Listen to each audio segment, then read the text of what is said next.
Welcome to VN Constructions and Interiors. ఈ video ఇంతకుముందు చేసిన ఆక్యుపెన్సీ సర్టిఫికేట్ కోసము సెకండ్ పార్ట్. తర్వాత ఇంకో వీడియో కూడా వస్తుంది.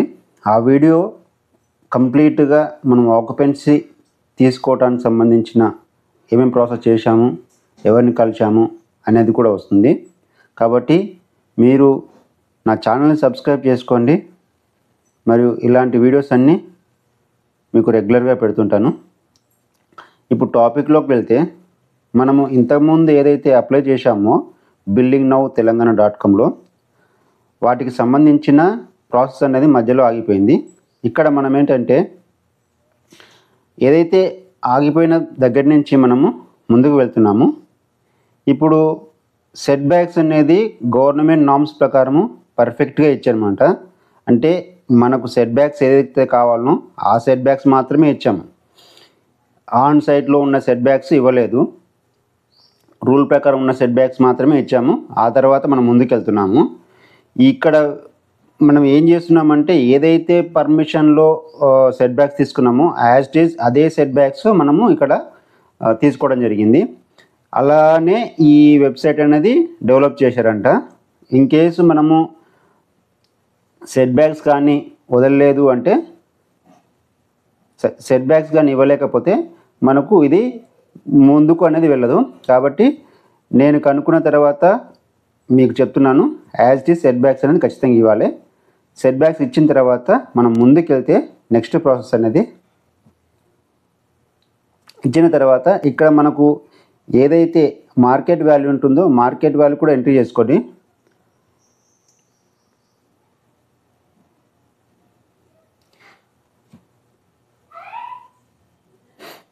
ఇలా మనకు మొత్తము ఎంట్రీ చేసుకున్న తర్వాత కంటిన్యూ వెళ్ళిన తర్వాత ఇలా డీటెయిల్స్ మొత్తం వస్తాయి. ఆ డీటెయిల్స్ అన్నీ మళ్ళొక్కసారి క్లియర్గా క్లారిటీగా చెక్ చేసుకోండి.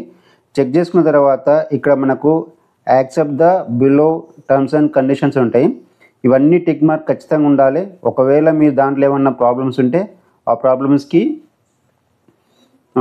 మళ్ళీ అడిషనల్గా పెట్టాల్సి వస్తుంది. కాబట్టి మీరు ఏది లేకుండా అన్ని ఆల్ టిక్ మార్క్స్ పెట్టేసుకొని మీరు ఐఎమ్ నాట్ ఏ రోబోట్ అని ఓకే చేసి తర్వాత నెక్స్ట్కి వెళ్ళండి.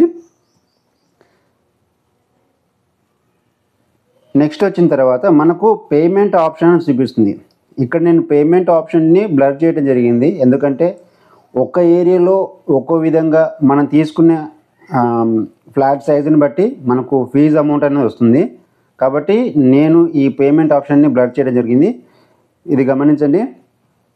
అయితే ఇలా పేమెంట్ ఆప్షన్ వస్తుంది. ఇలా పేమెంట్ ఆప్షన్ వచ్చిన తర్వాత మనము ఇక్కడ మేక్ ఏ పేమెంట్ ఒకసారి బ్యాకప్ సార్ చూసుకోండి.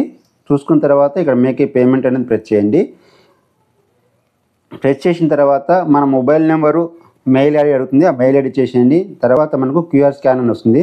అది మనము గూగుల్ పే ద్వారా కానీ, క్రెడిట్ కార్డ్ ద్వారా కానీ, ఈఎంఐ ద్వారా కానీ, బ్యాంక్ ద్వారా ఇలా రకరకాలుగా మనం ఎలా పే చేసుకోవచ్చు. జనరల్గా అందరు పే చేసి అలా సెలెక్షన్ చేసుకొని మనకు పేమెంట్ గురించి చూస్తుంది.